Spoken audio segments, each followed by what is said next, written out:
मित्रों, आज के इस वीडियो में हम जानेंगे कि वह 3 बातें कौन सी है जिन्हें अपनी पत्नी से कभी नहीं बतानी चाहिए, और अगर कोई भी व्यक्ति भूल कर भी इन बातों को अपनी पत्नी से बता देता है तो उसके परिवार का सर्वनाश हो सकता है। एक समय की बात है जब देवर्षि नारद जी नारायण नारायण का जाप करते हुए भगवान श्री कृष्ण जी के पास पहुंचे और उन्होंने भगवान श्री कृष्ण जी को प्रणाम करते हुए कहा, हे प्रभु, आपको मेरा प्रणाम है। तब भगवान श्री कृष्ण जी कहते हैं, हे देवर्षि नारद जी, लगता है कि आज आप हमारे पास अपने किसी प्रश्न के उत्तर को जानने की अभिलाषा से यूं अचानक ही प्रकट हुए हैं। भगवान श्री कृष्ण जी की बात सुनकर देवर्षि नारद जी कहते हैं कि हे माधव, आप तो त्रिकालदर्शी हैं, आपको तो हर एक चीज का भान पहले से ही रहता है और आपको मेरे मन की सारी बातें भी मेरे बताने से पहले ही आपको पता चल गई होंगी। तब भगवान श्री कृष्ण जी देवर्षि नारद जी से कहते हैं, हे देवर्षि नारद, हम आपके मन की व्यथा को अच्छी तरह से जानते हैं। आप निश्चिंत होकर अपने सभी प्रश्नों को पूछिए, हम आपको आपके सभी प्रश्नों के उत्तर अवश्य देंगे। फिर देवर्षि नारद जी कहते हैं, हे प्रभु, मेरे मन में आज यह प्रश्न उठ रहा है कि वे कौन सी 3 बातें हैं जिन्हें मनुष्य को भूलकर भी किसी स्त्री को नहीं बताना चाहिए। तब भगवान श्री कृष्ण जी कहते हैं, हे देवर्षि नारद जी, आज अपने इस प्रश्न को पूछकर पूरी मानव जाति का उद्धार कर दिया है, किंतु मैं आपको आपके इस प्रश्न का उत्तर देने से पहले आपको एक अत्यंत महत्वपूर्ण कहानी सुनाना चाहता हूं। परंतु आपको इस कहानी को शुरू से लेकर अंत तक पूरा सुनना होगा, क्योंकि आधा अधूरा ज्ञान विष के समान होता है। अब भगवान श्री कृष्ण जी की बात सुनकर देवर्षि नारद जी कहते हैं, हे प्रभु, मैं आपको विश्वास दिलाता हूं कि मैं इस कहानी को शुरू से लेकर अंत तक पूरा अवश्य सुनूंगा और इस ज्ञान का विस्तार पूरे देवलोक में करूंगा।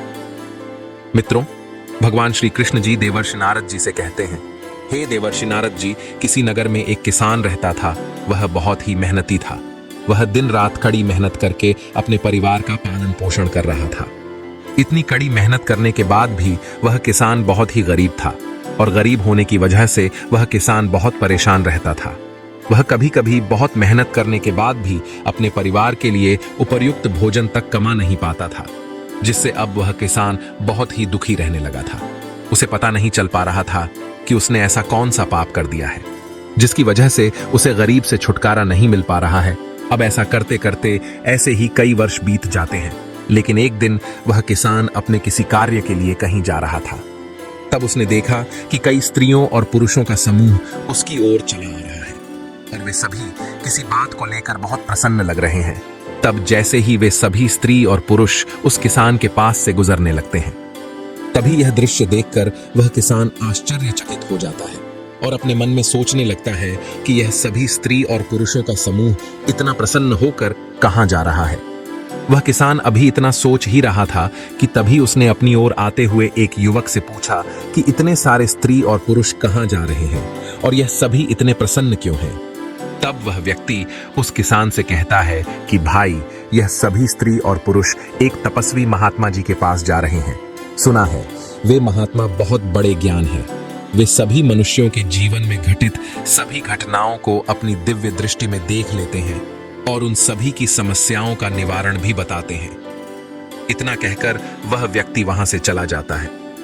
उस व्यक्ति के जाने के बाद किसान ने अपने मन में सोचा कि क्यों ना मैं भी अपनी समस्याओं का निवारण पाने के लिए उन महात्मा जी के पास चलूं। कुछ देर सोच विचार करने के बाद वह किसान भी उन सभी के पीछे पीछे चलने लगा और कुछ दूर चलने के बाद वह किसान उन महात्मा जी के पास पहुंच जाता है तो वह देखता है कि वे महात्मा जी एक स्थान पर आसन लगाकर बैठे हुए हैं और उनके पास बहुत सारे व्यक्ति खड़े हुए हैं। वे महात्मा जी एक एक करके वहां पर पहुंचे व्यक्तियों की समस्याओं का निवारण कर देते हैं और जब उस किसान की बारी आती है तो वह किसान उन महात्मा जी को प्रणाम करता है। तब वे महात्मा जी उस किसान से कहते हैं, हे पुत्र, तुम कौन हो और कहां से आ रहे हो। फिर वह किसान उन महात्मा जी से कहता है कि हे विप्र, मैं अपने जीवन से बहुत परेशान हूं। उसके पीछे का कारण यह है कि मैं बहुत मेहनत करता हूं। मुझे गरीबी से छुटकारा नहीं मिल पा रहा हूं, बल्कि धीरे धीरे मैं और भी ज्यादा गरीब होता चला रहा हूं।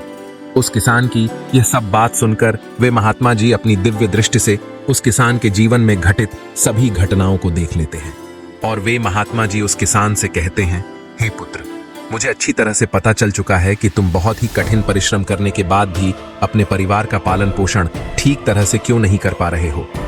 तब उस किसान ने उत्सुकता से पूछा कि हे गुरुदेव, आपको मेरे जीवन के बारे में क्या पता लगा है, आप मुझे विस्तार से बताइए। फिर वे महात्मा जी उस किसान से कहते हैं, हे पुत्र, तुम अपनी पत्नी को अपनी सभी बातें बता देते हो। हालांकि तुम्हारे भाग्य में राजयोग लिखा हुआ था, लेकिन अपनी पत्नी को यह 3 बातें बताने की वजह से तुम अभी तक गरीब ही हो। उन महात्मा जी की बात को सुनकर वह किसान महात्मा जी से कहता है, हे गुरुदेव, आप मुझे यह बताने का कष्ट करें कि वे कौन सी 3 बातें हैं जिन्हें मुझे अपनी पत्नी को नहीं बतानी चाहिए थी। तब वे महात्मा जी उस किसान से कहते हैं कि हे पुत्र, मैं तुमको तुम्हारे इस प्रश्न का उत्तर देने से पहले एक अत्यंत महत्वपूर्ण कहानी सुनाता हूं, लेकिन तुमको इस कहानी को शुरू से लेकर अंत तक पूरा सुनना होगा। उन महात्मा जी की इस बात को सुनकर वह किसान कहता है कि हे गुरुदेव, मैं आपको विश्वास दिलाता हूं कि मैं इस कहानी को शुरू से लेकर अंत तक पूरा अवश्य सुनूंगा। मित्रों, भगवान श्री कृष्ण जी देवर्षि नारद जी से कहते हैं कि हे देवर्षि नारद जी, वे महात्मा जी उस किसान से कहते हैं कि हे पुत्र, किसी समय की बात है, मध्य देश में एक अत्यंत शोभायमान नगर हुआ करता था। उस नगर में राजा विक्रमजीत नाम के राजा राज करते थे। वे धीर वर कर्मनिष्ठ और बहुत ही प्रतापी राजा थे। उन्होंने अपने प्रताप से कई युद्ध जीते हुए थे और वे एक प्रतापी राजा होने के साथ ही साथ बहुत दयालु थे। वे अपनी प्रजा को अपनी संतान मानते थे, इसीलिए वे अपनी प्रजा में कुछ ना कुछ दान किया करते थे, जिससे उनकी प्रजा भी उनसे प्रसन्न रहती थी। और वे कई बार अपना भेष बदलकर नगर का हालचाल जानने के लिए निकलते थे और प्रजा का हालचाल जानने के बाद वे अपनी प्रजा की सभी समस्याओं का निवारण करते थे। राजा विक्रमजीत सिंह यह अच्छी तरह से जानते थे कि अच्छा राजा वही है जो अपनी प्रजा के सुख दुख में काम आए। राजा विक्रमजीत सिंह का विवाह एक अत्यंत सुंदर स्त्री से हुआ था। वे अपनी पत्नी से बहुत प्रेम करते थे। उनकी पत्नी भी उनसे बहुत ज्यादा प्रेम करती थी और उनके राजमहल में सभी तरह की सुविधाएं उपलब्ध थी। उनके पास किसी भी चीज की कोई कमी नहीं थी। राजा विक्रमजीत सिंह को घुड़सवारी करने का बहुत शौक था, इसलिए उन्होंने कई सारे घोड़े पाल रखे थे और महारानी की सेवा सत्कार करने के लिए कई सारे दास दसियों को काम पर रखा हुआ था। इसलिए उनके जीवन में कोई दुख नहीं था। ऐसे ही राजा और रानी के विवाह को कई वर्ष बीत जाते हैं, लेकिन उन्हें किसी भी संतान की प्राप्ति नहीं होती है, जिस कारण से राजा विक्रमजीत सिंह और उनकी पत्नी दोनों बहुत ही चिंतित रहने लगे थे। उन्होंने महारानी को पता नहीं उस नगर के कितने वेद हकीमों को दिखा दिया था, लेकिन कोई भी यह पता नहीं लगा पा रहा था कि उन्हें संतान की प्राप्ति क्यों नहीं हो रही है, जिसको लेकर वे और भी ज्यादा परेशान रहते थे। एक दिन राजा विक्रमजीत अपने रथ पर सवार होकर उस नगर का भ्रमण करने के लिए निकलते हैं, तो वे पूरे नगर का भ्रमण कर लेते हैं। लेकिन जब राजा विक्रमजीत एक ब्राह्मण के द्वार पर पहुंचते हैं, तब उस ब्राह्मण की पत्नी घर में झाड़ू लगा रही थी। फिर जब उस ब्राह्मण की पत्नी की नजर राजा विक्रमजीत पर पड़ती है, तो वह ब्राह्मण की पत्नी उनको देखकर जल्दी से अपने घर में चली जाती है। यह अनोखा दृश्य देखकर राजा विक्रमजीत सिंह बहुत ही आश्चर्य में पड़ जाते हैं। फिर वे अपने राजमहल चले जाते हैं और राजमहल पहुंचकर उस ब्राह्मण की पत्नी के इस बर्ताव के बारे में सोचने लगते हैं। वे इस बात को लेकर बहुत ही ज्यादा चिंतित हो जाते हैं कि वह औरत मुझे देखकर ऐसे छिपी क्यों। इसीलिए उसे रात भर नींद तक नहीं आती है। वे रात भर यह सोचते रह जाते हैं कि उस ब्राह्मण की पत्नी ने उनको देखकर ऐसा अजीब सा बर्ताव क्यों किया। उनके मन में रात भर कई विचार उठते रहते हैं। फिर सुबह उठते ही वह अपने सैनिकों से कहते हैं कि जाओ और उस ब्राह्मण की पत्नी को बंदी बनाकर मेरे पास ले आओ। राजा विक्रमजीत की आज्ञा सुनकर वे सैनिक उस ब्राह्मण के घर की ओर चले जाते हैं और उस ब्राह्मण के घर के पास पहुंचकर वे सैनिक उस ब्राह्मण के घर का दरवाजा खटखटाने लगते हैं। दरवाजा खटखटाने के कुछ देर बाद वह ब्राह्मण की पत्नी घर से बाहर निकलती है और उन सैनिकों से कहती हैं कि आप सभी मेरे घर पर यूं अचानक से किस लिए आए हैं? क्या मुझसे कोई गलती हो गई है? तब वे सैनिक कहते हैं कि तुमको राजा साहब ने बंदी बनाकर लेकर आने का आदेश दिया है। इतना कहकर वे सैनिक उस ब्राह्मण की पत्नी को बंदी बनाकर अपने साथ राजा विक्रमजीत के राजमहल में उनके पास पहुंच जाते हैं। मित्रों, अब भगवान श्री कृष्ण जी देवर्षि नारद जी से कहते हैं, हे देवर्षि नारद जी। वे महात्मा जी उस किसान से कहते हैं, हे पुत्र, राजा विक्रमजीत के पास पहुंचने के बाद वह ब्राह्मण की पत्नी उससे कहती हैं कि हे राजन, आपने मुझे बिना किसी वजह के बंदी बनाकर अपने पास क्यों बुलाया है? तब राजा विक्रमजीत उस ब्राह्मण की पत्नी से कहते हैं कि कल मैं जब नगर का भ्रमण कर रहा था तब किसी ने भी मुझे देखकर कोई भी बर्ताव नहीं किया था, लेकिन जब मैं तुम्हारे घर के पास पहुंचा तब मुझे देखकर तुम अपने घर के अंदर क्यों चली गई थी? तब राजा विक्रमजीत की यह बात सुनकर वह ब्राह्मण की पत्नी कहती हैं कि हे राजन, आपके पास सब कुछ है और आप बहुत दयालु भी हैं, लेकिन आप निसंतान हैं। इसलिए अगर कोई भी व्यक्ति सुबह सुबह आपकी शक्ल देख ले तब उसका तो पूरा दिन ही बर्बाद हो जाता है। उस ब्राह्मण की पत्नी की इस बात को सुनकर राजा विक्रमजीत अपने मन में सोचने लगते हैं कि यह स्त्री तो सत्य ही कह रही है, मुझे अभी तक किसी भी संतान की प्राप्ति नहीं हुई है। ऐसा सोचकर वे बहुत ही दुखी हो जाते हैं और उस ब्राह्मण की पत्नी को आजाद कर देते हैं। फिर वे अपने मन में यह ठान लेते हैं कि मुझे संतान की प्राप्ति क्यों नहीं हो रही है, इसका पता मैं लगाकर ही रहूंगा और मैं बहुत सारे जप तप और धार्मिक अनुष्ठान करूंगा जिससे मुझे संतान की प्राप्ति अवश्य होगी। फिर वे प्रतिदिन जप तप करने लगते हैं। उन्होंने कई अनुष्ठान भी करवाए, लेकिन यह सब करने के बावजूद भी इसका कोई लाभ उसे नहीं मिलता है और राजा विक्रमजीत और उनकी पत्नी दोनों ही बूढ़े होते चले जा रहे थे, लेकिन उन्हें अभी किसी संतान की प्राप्ति नहीं हुई थी। इसलिए राजा और रानी दोनों बहुत परेशान रहने लगे थे। एक दिन राजा विक्रमजीत और उनकी पत्नी यह सोच सोचकर बहुत व्याकुल हो रहे थे कि अब हमारे राज्य का क्या होगा, हमारे राज्य का उत्तराधिकारी कौन बनेगा, हमारे राज्य को कौन संभालेगा और कौन हमारी प्रजा की जिम्मेदारी लेगा। वे रात दिन इसके बारे में ही सोच रहते थे। अब राजा और रानी इस बारे में इतना ज्यादा सोचने लगते हैं कि वे दोनों खाना पानी सब कुछ छोड़ देते हैं और अगर कोई भी दास या दासी उनको थोड़ा सा भोजन या पानी पीने के लिए कह देता है तो राजा और रानी उन्हें बिल्कुल इनकार ही कर देते थे और उनसे कहते थे कि अगर हमारा कोई उत्तराधिकारी ही नहीं बचेगा तो इतने सुख की कोई आवश्यकता नहीं है। और फिर वे दोनों रोने लगते थे। ऐसे ही कई दिन बीत जाते हैं। वे दोनों अन्न का एक दाना तक अपने मुख में नहीं ले जाते हैं। मित्रों, अब भगवान श्री कृष्ण जी देवर्षि नारद जी से कहते हैं, हे देवर्षि नारद। वे महात्मा जी उस किसान से कहते हैं, हे पुत्र, एक दिन फिर राजा विक्रमजीत अपने रथ पर सवार होकर नगर का भ्रमण करने के लिए निकल जाते हैं। तब वे नगर का भ्रमण करते करते किसी वन का भ्रमण करने लगते हैं। फिर अचानक से उनकी नजर एक तपस्वी साधु पर पड़ती है। तो वे देखते हैं कि वे साधु अपनी कुटिया के सामने ध्यान साधना में लीन है, जिन्हें देखकर राजा विक्रमजीत अपने रथ से उतरकर उस साधु के पास पहुंच जाते हैं और अपने दोनों हाथों को जोड़कर उस साधु की आंखें खुलने का इंतजार करने लगते हैं। उसके कुछ ही देर बाद वह साधु अपनी आंखें खोलते हैं और वे देखते हैं कि स्वर्ण से सुसज्जित एक अत्यंत प्रतापी राजा उनके सामने अपने हाथों को जोड़कर खड़ा हुआ है। तब वह साधु राजा विक्रमजीत से कहता है कि हे राजन, आप बहुत चिंतित लग रहे हैं। आपके इस चिंता के पीछे क्या वजह है, आप मुझे बताने का कष्ट करें। फिर राजा विक्रमजीत कहते हैं, हे विप्र, आप तो त्रिकालदर्शी हैं, आपको तो सब कुछ पहले से ही पता होता है, आपको मेरी भी दुविधा का भान है। तब वह साधु राजा विक्रमजीत की दशा देखकर उनसे कहते हैं कि हे राजन, मुझे आपकी सभी समस्याओं का भान पहले से ही है और मेरे पास आपकी इस दुविधा का निवारण भी है। अब वह साधु कुटिया के अंदर जाता है और कुटिया के अंदर से थोड़ी सी खीर लाकर राजा विक्रमजीत को दे देता है और उनसे कहता है कि वैसे तो आपके भाग्य में संतान का योग नहीं है, लेकिन आपकी इस दशा को देखकर मैं जो यह खीर दे रहा हूं, इसे तुम अपनी पत्नी को खिला देना, जिससे तुम्हें संतान की प्राप्ति अवश्य होगी। किंतु आप मेरी एक बात और सुन लो, आपको संतान में पुत्र की प्राप्ति तो होगी, लेकिन वह सिर्फ 20 वर्ष तक ही जीवित रह पाएगा। उसके आगे वह इस पृथ्वी लोक पर जीवित नहीं रह पाएगा। अब वह साधु आगे कहता है कि मैं आपको इससे ज्यादा और क्या ही दे सकता हूं, इससे ज्यादा मेरे लिए संभव नहीं है। इतना कहकर वह साधु अपनी आंखें बंद करके फिर से ध्यान साधना में लग जाता है। अब साधु की यह सुनने के बाद राजा विक्रमजीत सोचने लगते हैं कि 20 वर्ष काफी है।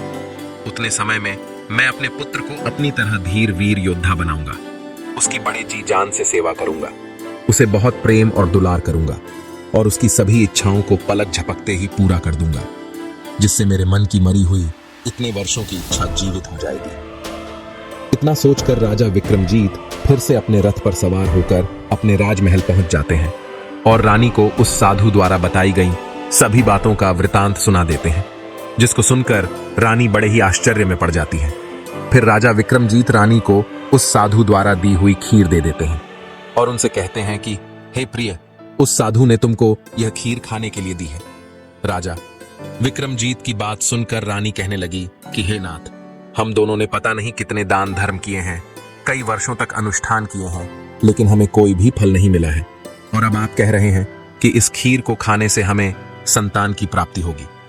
मित्रों, भगवान श्री कृष्ण जी कहते हैं, हे देवर्षि नारद जी, वे महात्मा जी उस किसान से कहते हैं, हे पुत्र। रानी की बात सुनकर राजा विक्रमजीत रानी से कहते हैं कि हे प्रिय, जब हम दोनों इतना सब कुछ कर चुके हैं और सह लिया है, तो अब इस उपाय को भी करके देख लेते हैं। क्या पता, हो सकता है इस उपाय को करने के बाद भगवान हमारी सुन ही ले और हमसे प्रसन्न होकर भगवान हमें पुत्र प्रदान कर ही दें, और हम दोनों उस साधु के क्रोध को बुलावा क्यों दें। यदि हम उनकी बात को नहीं मानेंगे तो वे साधु हमसे क्रोधित हो जाएंगे और क्रोध में आकर वे हम दोनों को श्राप भी दे सकते हैं। वैसे तो रानी को अब किसी पर भी ज्यादा विश्वास नहीं था और उन्हें राजा विक्रमजीत की बातों पर भी विश्वास नहीं हो रहा था, लेकिन रानी ने सोचा कि मेरे पति संतान ना होने के कारण बहुत ही दुखी हैं, इसलिए मैं यह खीर खा ही लेती हूं। अगर मेरे भाग्य में मां बनने का सुख होगा तो मुझे पुत्र की प्राप्ति अवश्य होगी। इतना सोचकर रानी उस खीर को खाने के लिए राजी हो जाती है। फिर एक दिन राजा विक्रमजीत की रानी स्नान आदि कार्यों को करके भगवान शिव और अपने पूर्वजों का स्मरण करते हुए उस साधु द्वारा दी हुई खीर को खा लेती है। उसके बाद राजा विक्रमजीत और रानी निश्चिंत होकर सो जाते हैं। उसके कुछ ही दिनों बाद रानी गर्भवती हो जाती है।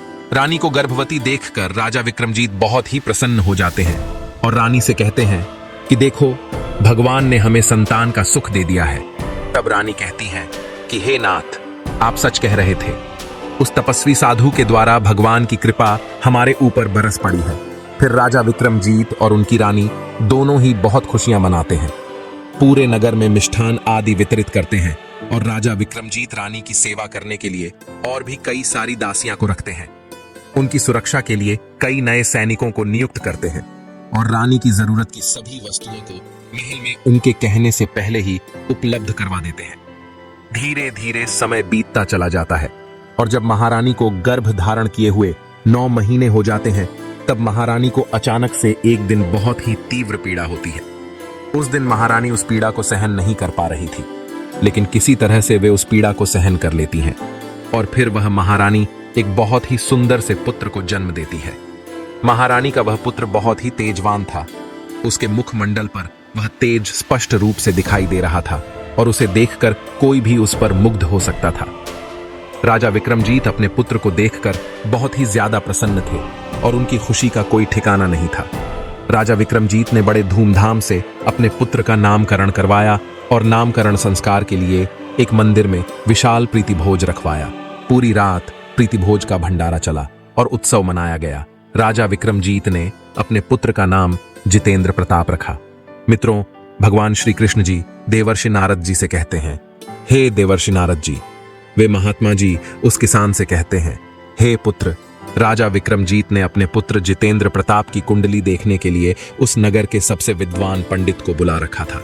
लेकिन जब उस पंडित ने राजा विक्रमजीत के उस पुत्र की कुंडली देखी, तब वह पंडित राजा विक्रमजीत के उस पुत्र जितेंद्र प्रताप की कुंडली देखकर बहुत ही चिंतित हो गया और राजा विक्रमजीत और रानी से कहने लगता है कि हे राजन, आपका जो यह पुत्र है, यह सिर्फ 20 वर्ष तक ही जीवित रहेगा। फिर राजा विक्रमजीत और रानी को उस साधु की बात याद आ जाती है, जिससे वे दोनों उस पंडित की बात सुनकर बिल्कुल शांत हो जाते हैं। किंतु इसके बारे में ज्यादा न सोचकर राजा विक्रमजीत और रानी बड़े प्रेम से अपने पुत्र का पालन पोषण करने लगते हैं और अपने पुत्र की सभी जरूरत की चीजों को उसके कुछ भी बताने से पहले लाकर रख देते हैं। वे अपने पुत्र की हर जिद को पलक झपकते ही पूरी कर देते थे। हालांकि थोड़े से ही समय के लिए सही भगवान ने उनकी मनोकामना तो पूरी कर ही दी थी। राजा विक्रमजीत और रानी इसे अपना भाग्य मानते थे। ऐसे ही कई वर्ष बीत जाते हैं और अब जितेंद्र प्रताप धीरे धीरे समय के साथ साथ किशोर से बाल्यावस्था अवस्था की ओर पहुंचते हैं। तब जितेंद्र प्रताप 14 वर्ष के हो चुके थे। अब राजा विक्रमजीत अपने पुत्र जितेंद्र प्रताप की शिक्षा दीक्षा, अस्त्र शस्त्र की विद्या, घुड़सवारी आदि का ज्ञान उन्हें देने के लिए एक अच्छे गुरु को नियुक्त कर देते हैं। फिर जितेंद्र प्रताप के गुरुदेव उसे अच्छी तरह से शिक्षा दीक्षा देते हैं उसे उसके सभी प्रश्नों के सटीक उत्तर देते हैं। अपने प्रश्नों के सटीक उत्तर पाकर जितेंद्र प्रताप भी अपने गुरुदेव के द्वारा दी गई शिक्षा को ध्यान से ग्रहण करते हैं। इसके बाद जितेंद्र प्रताप के गुरुदेव उसे अस्त्र शस्त्र की विद्या और घुड़सवारी में निपुण होने की शिक्षा देते हैं। धीरे धीरे वह सभी प्रकार की शिक्षाओं में पूरी तरह से निपुण हो जाते हैं और जब वह किशोरावस्था से निकलकर युवावस्था की ओर अग्रसर हो जाते हैं और उसकी उम्र 18 वर्ष की हो जाती है, तब राजा विक्रमजीत उसका विवाह एक अत्यंत सुंदर सी राजकुमारी से कर देते हैं। उन दोनों के विवाह को 2 वर्ष बीत जाते हैं और जितेंद्र प्रताप 20 वर्ष का हो जाता है। तब वह अपने पिता से कहता है कि पिताश्री, मैं अपने नगर का भ्रमण करना चाहता हूँ। मैं राजमहल से बाहर कभी गया ही नहीं हूँ। अपने पुत्र की बात सुनकर राजा विक्रमजीत बहुत ही ज्यादा चिंतित हो जाते हैं, क्योंकि उनके पुत्र जितेंद्र प्रताप का 20वां वर्ष शुरू हो गया था और अब उन्हें इस बात का यह डर था उनके पुत्र के साथ कोई अनहोनी ना हो जाए। वे अपने पुत्र को महल से बाहर निकलने से रोक भी नहीं सकते थे और अपने पुत्र को उस साधु द्वारा बताई गई सभी बातों को बता भी नहीं सकते थे।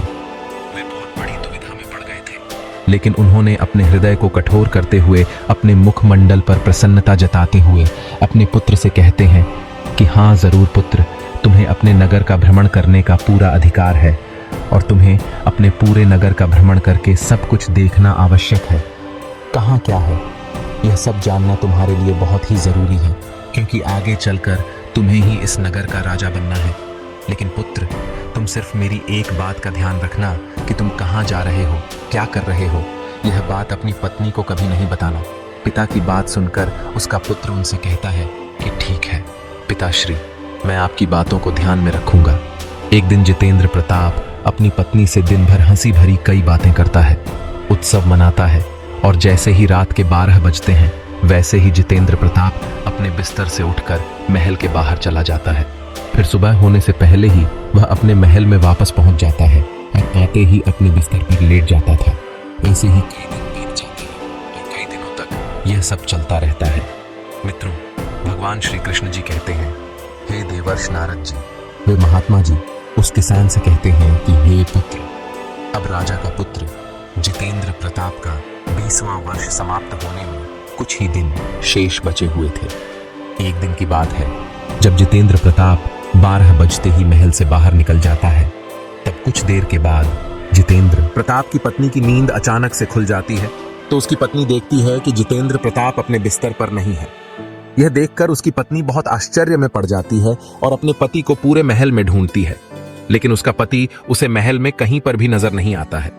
तब वह अपने पति के न मिलने की वजह से और भी ज्यादा चिंतित हो जाती है। किंतु वह अपने पति के न मिलने की बात किससे करती, क्योंकि राजा विक्रमजीत और रानी दोनों गहरी निद्रा में सोए हुए थे। इसलिए वह किससे कहती, क्या करती। यह सब सोचकर चुपचाप से वह अपने बिस्तर पर लेट जाती है और फिर सुबह से पहले ही जितेंद्र प्रताप की पत्नी देखती है कि उसका पति अपने बिस्तर पर लेटा हुआ है। यह देखकर उसकी पत्नी बहुत ही आश्चर्य में पड़ जाती है, किंतु वह अपने पति से इसके बारे में कोई भी बात नहीं पूछती है और दूसरी रात भी वैसा ही होता है और कई दिनों तक ऐसा ही होता रहता है।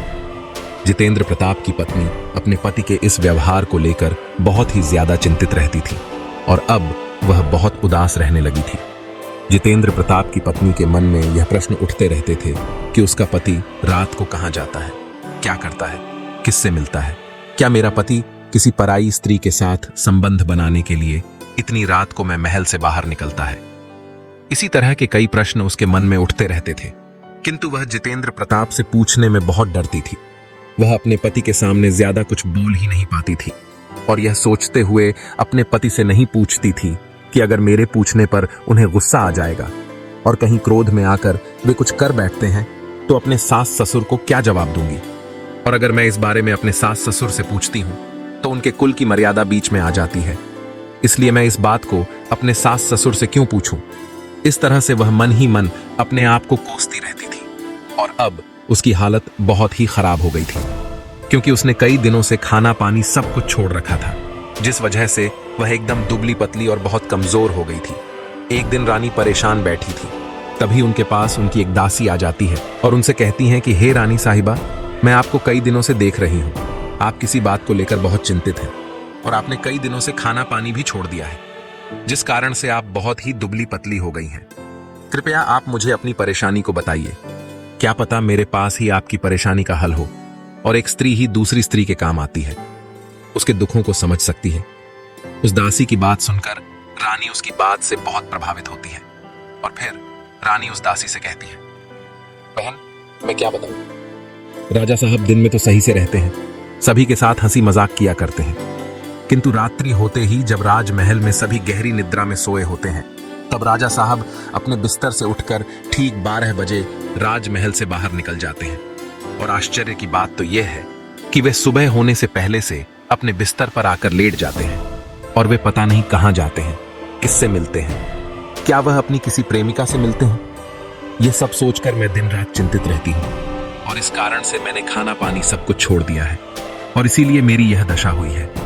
मैं इस कारण से ही इतनी दुबली पतली हो गई हूं। मित्रों, भगवान श्री कृष्ण जी देवर्षि नारद जी से कहते हैं, हे देवर्षि नारद, वे महात्मा जी उस किसान से कहते हैं, हे पुत्र, रानी की बात सुनकर वह दासी रानी से कहती हैं कि रानी साहिबा, आज आप रात में आप सोना नहीं और राजा साहब के पीछे पीछे चलकर उन्हें देखना कि वे इतनी रात को कहां जाते हैं, क्या करते हैं, किससे मिलते हैं, उन पर ठीक तरह से निगरानी रखना।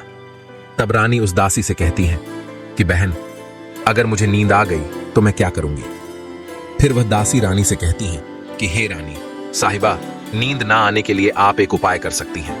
नींद ना आने के लिए आप अपने बाएं हाथ की उंगली में एक छोटा सा घाव बना लेना और घाव को थोड़ी देर बनाए रखने के लिए आपको उस उंगली पर थोड़ी सी लाल मिर्च छिड़क लेना, जिससे आपकी उस उंगली में बहुत ज्यादा जलन पैदा हो जाएगी और आप उस पीड़ा को सहन नहीं कर पाओगी।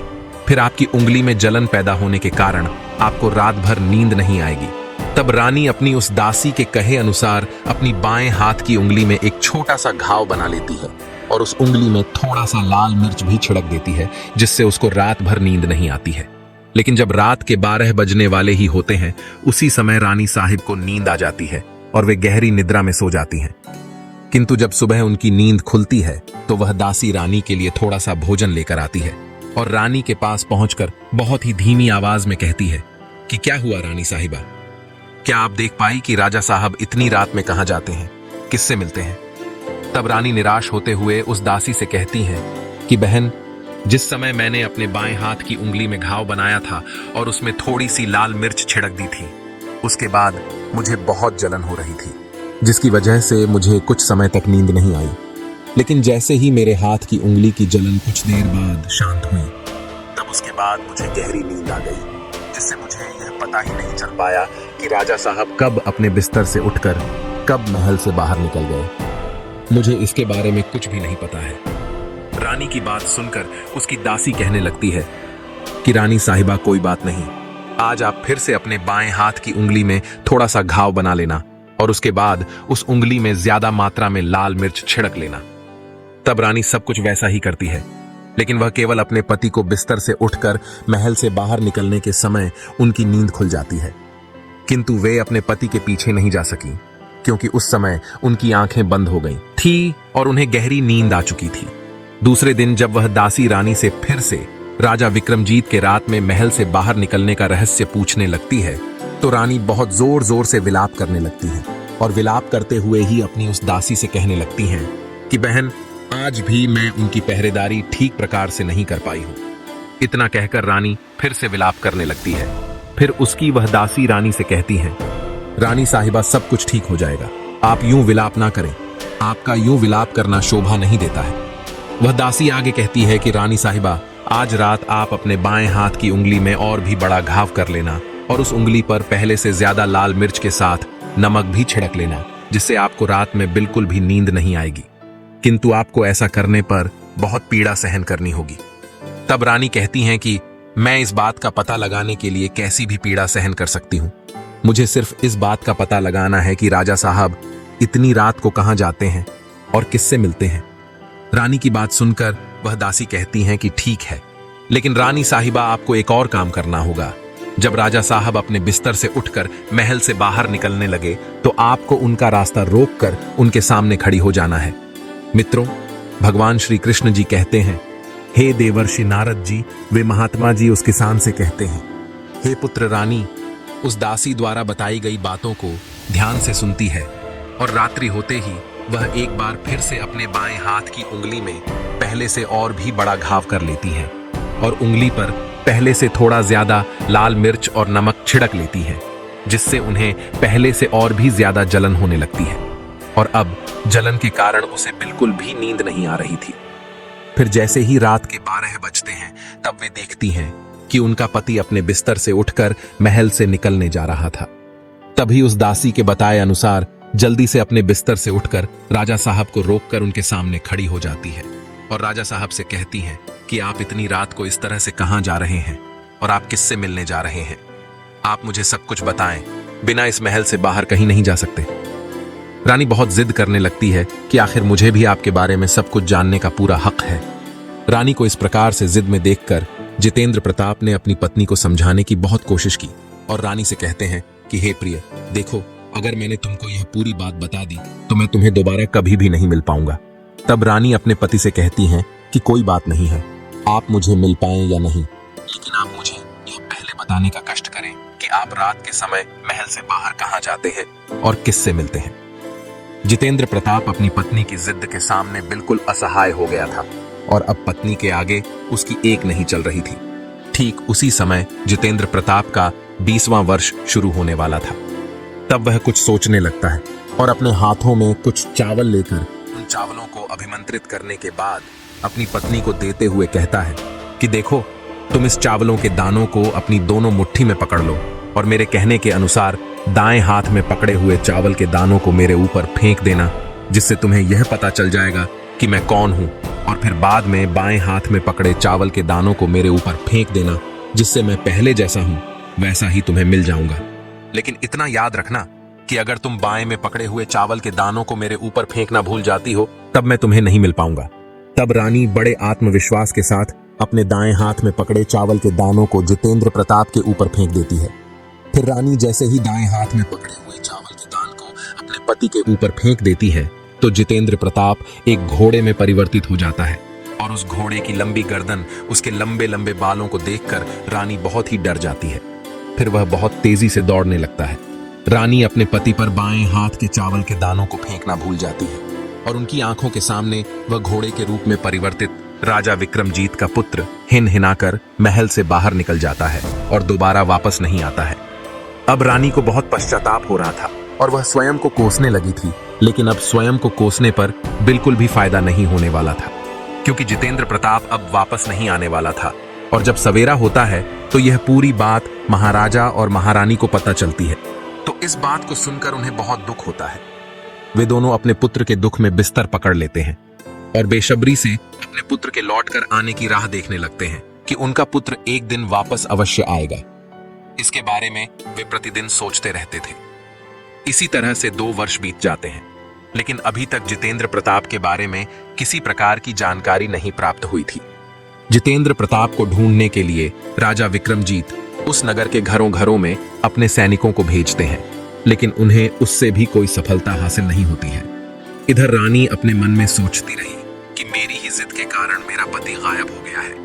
यह सोच सोचकर वह प्रतिदिन बहुत विलाप करती है, अपने आप को कोसती रहती है। रानी एक दिन प्रण लेती है कि कुछ भी हो जाए, मैं अपने पति को किसी भी तरह से उसे ढूंढकर घर वापस अवश्य ले आऊंगी। मित्रों, भगवान श्री कृष्ण जी देवर्षि नारद जी कहते हैं कि हे देवर्षि नारद जी, वे महात्मा जी उस किसान से कहते हैं, हे पुत्र, एक दिन वह सुबह उठकर अपने सास ससुर के पास पहुंच जाती है और उनसे कहती हैं कि मेरे ही पाप कर्मों की वजह से मेरा पति मुझसे नाराज होकर मुझे छोड़कर चले गए हैं, लेकिन मैं आपको विश्वास दिलाती हूं कि मैं अपने पति को किसी भी कीमत पर खोजकर अवश्य लाऊंगी और अब मैं अपने पति को खोजने जा रही हूं। आप मुझे अपने पति को ढूंढकर महल वापस लाने की अनुमति प्रदान करें। महाराजा विक्रमजीत और महारानी को और क्या चाहिए था? उनको अपना पुत्र मिलने वाला था, इसलिए वे अपनी बहू को जितेंद्र प्रताप को ढूंढने की अनुमति प्रदान कर देते हैं और अपनी बहू से कहते हैं कि पुत्री, तुम चाहे जो कुछ भी करो, जहां जाना हो वहां जाओ, लेकिन तुम हमारे पुत्र को वापस लेकर आओ। हम ईश्वर से कामना करते हैं कि ईश्वर तुम्हें इस कार्य में सफलता प्रदान करे। फिर उसके बाद वह रानी अपना भेष बदलकर सुंदर वस्त्र धारण कर लेती है वह बिल्कुल किसी व्यापारी की पत्नी लग रही थी और अपने साथ कुछ दास और दासियों को लेकर, अपने साथ थोड़ा सा सामान लेकर किसी दूसरे नगर में पहुंच जाती है और उस नगर में पहुंचकर एक बड़ा सा भोजनालय खोल देती है और उस नगर में आने जाने वाले सभी यात्रियों को मुफ्त में भोजन खिलाने लगती है। लेकिन उन्होंने एक अनोखी शर्त रखी हुई थी कि उसे जितेंद्र प्रताप के बारे में कोई बात बतानी होगी, या कोई अनोखी बात जो उसने पहले कभी ना सुनी हो। फिर उस नगर के सभी नागरिक उस भेष बदली हुई रानी से कहते हैं कि मैंने इसे देखा है, यहां देखा है, वहां देखा है। यह कहकर वे सभी उस भोजनालय से मुफ्त में भोजन खाकर जाते थे। किंतु अभी तक रानी को जितेंद्र प्रताप के बारे में कोई भी जानकारी नहीं मिली थी। ऐसे ही कई दिन बीत जाते हैं। राजमहल में काम करने वाली दासी अपने एक पुत्र और अपने पति के साथ उसी गांव रहा करती थी। एक दिन रानी की वह दासी अपने पुत्र को भोजन न करा के अपने पुत्र को अकेला ही छोड़कर राजमहल पहुंच जाती है। और इधर जब उस दासी का पति काम से घर लौटता है तो उसने देखा कि उसका पुत्र घर पर अकेला है और जोर जोर से विलाप कर रहा है, तो वह बहुत ही क्रोधित हुआ। इतने में ही रानी की वह दासी भी घर पर पहुंच जाती है। और जब रानी की उस दासी का पति उस दासी से कहता है कि पुत्र को घर पर अकेला छोड़कर तुम कहां गई थी, तब वह दासी कहती है कि हे नाथ, मैं तो राजमहल ही गई हुई थी और राजमहल में गहरे संकट के बादल छाए हुए हैं। रानी की उस दासी की बात सुनकर उस दासी का पति उससे कहता है कि चाहे जो हो, लेकिन तुम दोबारा से बच्चे को यदि अकेला छोड़कर कहीं गई तो मैं तुम्हें बहुत मारूंगा। तब रानी की वह दासी अपने पति से कहती है, हे नाथ, आगे से मैं ऐसा नहीं करूंगी। लेकिन दूसरे ही दिन वह यह बात भूल जाती है और अपने पुत्र को रोता हुआ छोड़कर ही राजमहल पहुंच जाती है, क्योंकि राजा विक्रमजीत ने उसे अपनी सेवा करने के लिए नियुक्त कर दिया था, इसलिए उसे जल्दी जाना होता था। अब शाम होते ही जब रानी की उस दासी का पति घर पहुंचता है तो आज फिर अपने पुत्र को अकेला और रोता हुआ देखकर अब रानी की उस दासी के पति की सहन करने की क्षमता समाप्त हो गई थी और रानी की उस दासी के घर पर आ जाने पर उसका पति उसे घर से निकाल देता है। वह अपने पति से घर का दरवाजा खोलने के लिए कहती है, लेकिन वह दरवाजा नहीं खोलता है। अब वह दासी रात भर घर के बाहर अंधेरे में बैठी रहती और जब रात में थोड़ा सा उजाला होता है तो वह किसी तरह राजमहल की तरफ जाने लगी। वह राजमहल जाने के सभी रास्ते जानती थी, लेकिन उजाले में भी अब वह राजमहल जाने का रास्ता भूल गई थी और उसे कुछ भी समझ में नहीं आ रहा था कि उसे किस रास्ते से होते हुए राजमहल जाना है। किसी तरह से वह रानी की दासी धीरे धीरे से आगे चल रही थी। तभी अचानक से उसे एक गाय के गले में बंधी हुई घुंघरू की छन छन की आवाज सुनाई देती है। वह उसके सामने चलने लगती है। तब रानी की उस दासी ने सोचा कि मैं इस गाय के पीछे पीछे जाऊंगी तो राजमहल में अवश्य ही पहुंच जाऊंगी। इतना सोचकर वह दासी उस गाय के पीछे पीछे चलने लगती है। धीरे धीरे वह गाय उस नगर के पास पहुंच जाती है और एक बड़े से पत्थर के सामने जाकर रुक जाती है। फिर वह गाय जैसे ही अपने दोनों सिंघों से उस पत्थर को ठोकर मारती है और उस पत्थर को उस स्थान से हटा देती है, तो पाताल लोक जाने के लिए सीढ़ियां दिखाई देने लगती हैं। जब वह गाय उन सीढ़ियों से नीचे जाने लगती है तो रानी की वह दासी जल्दी से उस गाय की पूंछ पकड़ लेती है और उस गाय की पूंछ पकड़कर रानी की वह दासी उसके साथ साथ पाताल लोक में पहुंच जाती है। मित्रों, भगवान श्री कृष्ण जी देवर्षि नारद जी से कहते हैं, हे देवर्षि नारद जी। वे महात्मा जी उस किसान से कहते हैं, हे पुत्र, पाताल लोक में पहुंचने पर रानी की उस दासी ने उस गाय की पूंछ छोड़ दी और जैसे ही उसने अपने चारों तरफ देखा तो वह यह सब देखकर बहुत आश्चर्य में पड़ गई, क्योंकि पाताल लोक में सभी स्थानों पर दीप जल रहे थे, जिससे उस स्थान के चारों तरफ बहुत तेज रोशनी दिखाई दे रही थी। और जब वह तेज रोशनी उस गाय पर पड़ती है तो उस समय वहां पर कई अनोखी घटनाएं घटती हैं और गाय के गले में रस्सी बंध जाती है और कोई उस गाय के थन से दूध निकालने लगता है। लेकिन यह सब कुछ जो कोई कर रहा था वह उसे बिल्कुल भी दिखाई नहीं दे रहा था। यह सारा दृश्य देखकर रानी की वह दासी बहुत ही डर जाती है और वह अपने मन में सोचने लगती है कि मैं यहाँ कहाँ आकर फंस गई हूँ। फिर वह दासी वहां छिपने के लिए जगह ढूंढने लगती है, लेकिन उसे छिपने के लिए वहां पर कहीं भी जगह नहीं मिलती है, क्योंकि उस जगह पर हर तरफ उजाला ही था। फिर वह दासी एक कोने में जाकर छिपकर खड़ी हो जाती है। उसके सामने जो कुछ भी हो रहा था वह उसे चुपचाप देख रही थी। कुछ देर बाद उस जगह पर एक काला घोड़ा आता है और वहां पर एक कुंड बना हुआ था। वह घोड़ा उस कुंड में छलांग लगाकर ऊपर आ जाता है और जितेंद्र प्रताप का रूप धारण कर लेता है। जितेंद्र प्रताप के रूप को रूप धारण करने के बाद उसने वहां रखे हुए नए नए वस्त्र पहने और उस जगह पर पड़े हुए एक सुंदर से पलंग पर आकर बैठ जाता है। फिर उसके सामने कई सारे पकवानों की थालियां आ जाती हैं। उसके सामने एक कबूतर बैठा हुआ था। जितेंद्र प्रताप ने उन सभी पकवानों को खाया और अपने बिस्तर पर लेटने से पहले भगवान सूर्य को स्मरण किया और अपने सामने बैठे हुए उस कबूतर से पूछने लगा कि मेरे माता पिता क्या कर रहे हैं, मेरा राज्य कौन चला रहा है और मेरी पत्नी अब क्या करती है। फिर कबूतर कहने लगा कि हे राजन, आपके माता पिता पुत्र के शोक में डूबे हुए हैं और आपके राज्य को आपका महामंत्री चला रहा है।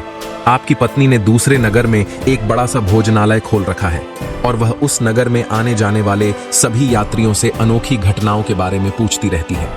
फिर कबूतर की बातें सुनकर जितेंद्र प्रताप कहने लगा कि ठीक है। उसके कुछ ही देर बाद उसे नींद आ गई और वह सो गया। इस पूरे दृश्य को कोने में छिपकर खड़ी हुई रानी की वह दासी देखती रही, क्योंकि उसने ऐसी घटनाएं पहले कभी नहीं देखी थी। और फिर इसी तरह से पूरी रात बीत गई। उस रात इसके बाद और कुछ भी नहीं हुआ था। लेकिन जब सुबह हुई तब जितेंद्र प्रताप उस पलंग से उठा और फिर से उसने उसी पहले वाले कुंड में छलांग लगाई और अब फिर से उसने एक काले घोड़े का रूप धारण करके उस कुंड से बाहर आ गया। फिर उस कुंड से बाहर निकलकर वह घोड़ा बहुत तेजी से पाताल लोक से बाहर निकला, लेकिन वह घोड़ा पता नहीं कहां चला गया। रानी की उस दासी को बिल्कुल भी पता नहीं चला। फिर उसके बाद पिछली रात जिस तरह से हुआ था सब कुछ वैसे ही दूसरी रात में भी हुआ।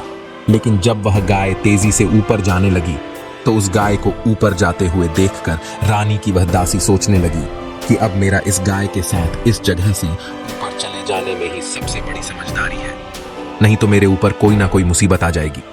इतना सोचकर उस दासी ने उस गाय की पूंछ पकड़ ली और उस गाय के साथ पाताल लोक से बाहर निकल आई। लेकिन जब वह दासी मैदान पर पहुंची तभी अचानक से उस सुरंग का द्वार अपने आप ही बंद हो गया और उसके मुख पर रखा हुआ वह पत्थर भी पहले की तरह हो गया।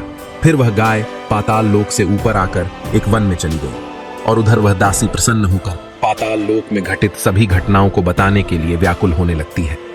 मित्रों, भगवान श्री कृष्ण जी कहते हैं, हे देवर्षि नारद जी, वे महात्मा जी उस किसान से कहते हैं, हे पुत्र। फिर उसे अचानक से याद आता है कि दूसरे नगर में कोई स्त्री है जो भोजनालय चलाती है और जो भी व्यक्ति उसे कोई भी नई बात बताता है तो वह उसे मुफ्त में भोजन खिलाती है। उस दासी को रानी के भोजनालय खोलने के विषय में जानकारी नहीं थी। वह सोचने लगी कि क्यों ना मैं उस स्त्री के पास जाकर उसे ही उस पाताल लोक में घटित पूरी घटना का वृतांत सुना दूं, और यदि उसे यह बात अच्छी लगी तो मेरे खाने पीने की व्यवस्था की दिक्कत भी दूर हो जाएगी। इतना सोचकर वह रानी की दासी तुरंत ढोल नगाड़े अपने कंधों पर लाद कर बजाती हुई उस रानी के भोजनालय के द्वार पर पहुंच जाती है और ढोल नगाड़े को इस तरह से बजा रही थी जिससे सभी व्यक्तियों का ध्यान उस पर केंद्रित हो सके।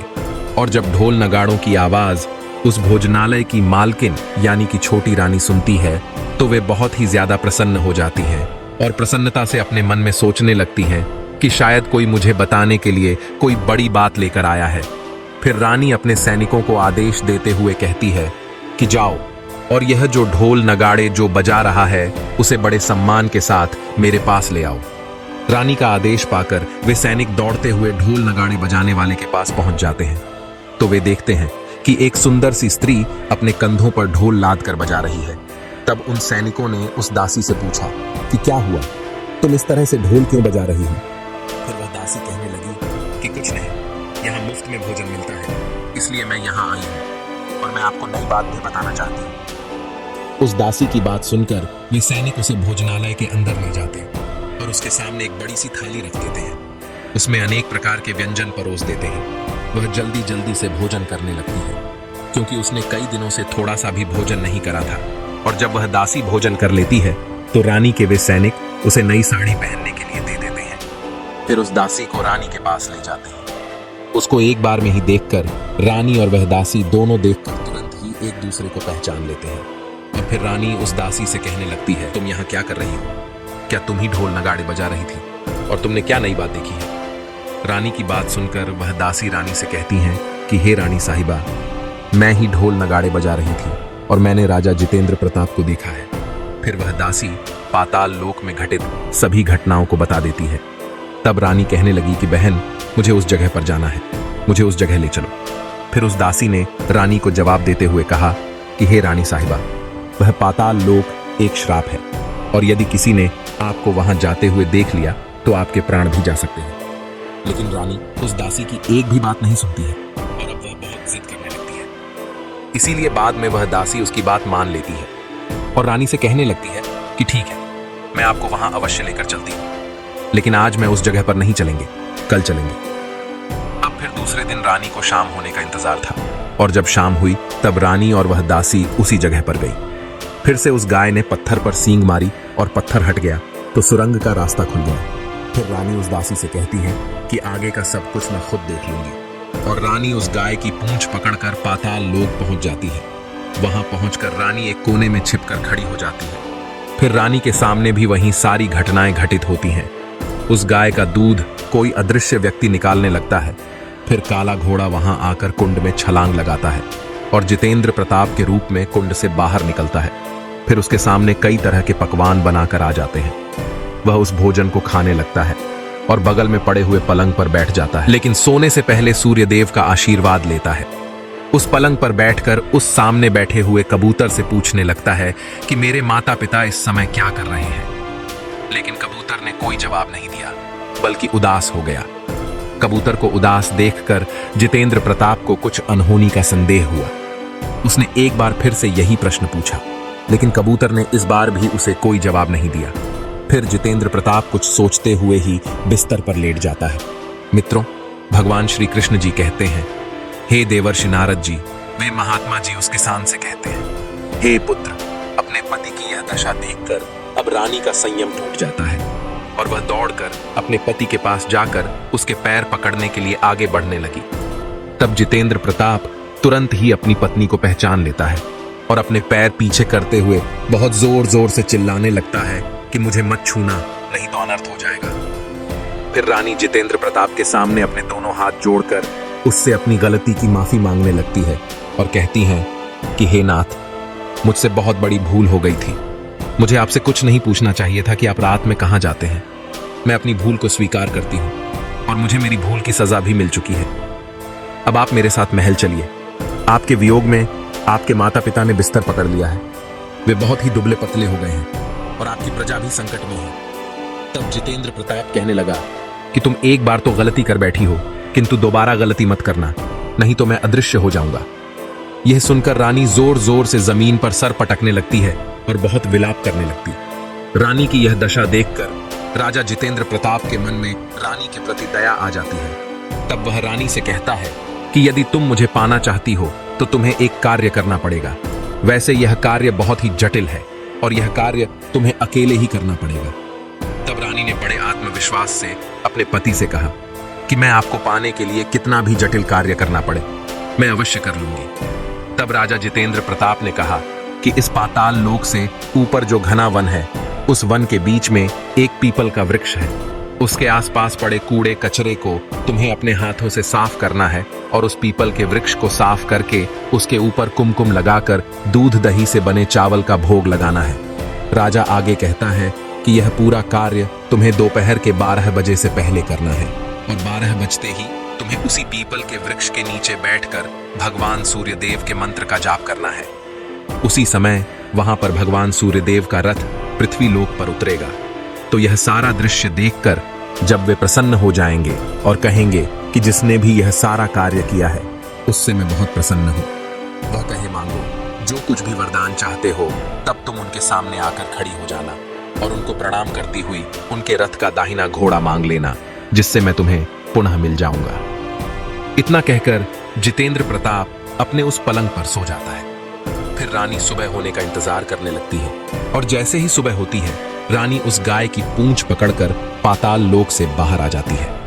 वहां से बाहर आने के बाद रानी देखती है कि वह दासी अभी भी उसके इंतजार में बैठी हुई है।